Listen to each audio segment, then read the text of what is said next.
chaos and order are necessary to one another, and there is a proper sort of harmony or balance. Okay.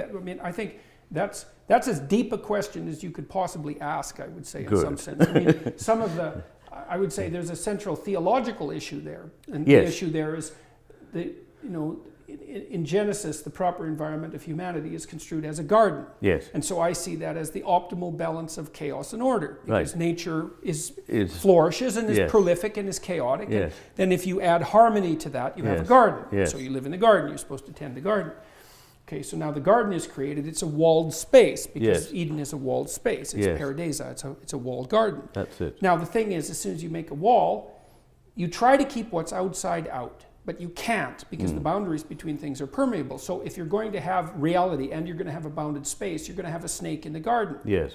Now then the question is, what the hell should you do about that? Should you make the walls so high that no snake can possibly get in? Or should you allow for the possibility of snakes, but make yourself strong enough so that you can contend with them?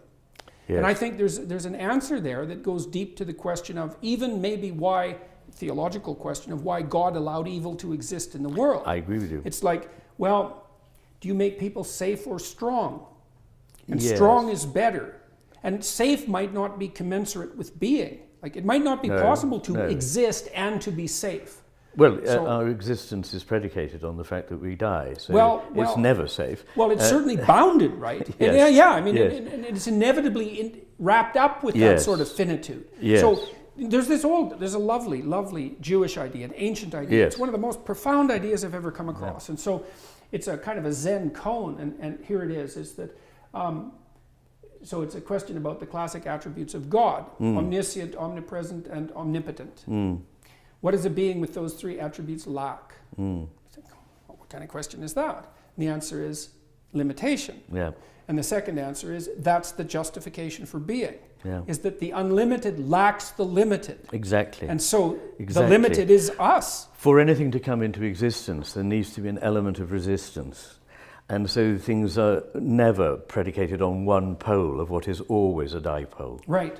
Everything has that dipole. Yeah, it's like a structure. Prerequisite for being. It is, and it's imaged in the yin-yang idea. But it seems to me very important, because in our culture we often seem to suppose that certain things are just good and other things are just bad, and it would be good if we could get rid of the bad ones. But actually, by pursuing certain good things that are good within measure too far, they become bad and so forth. Right. But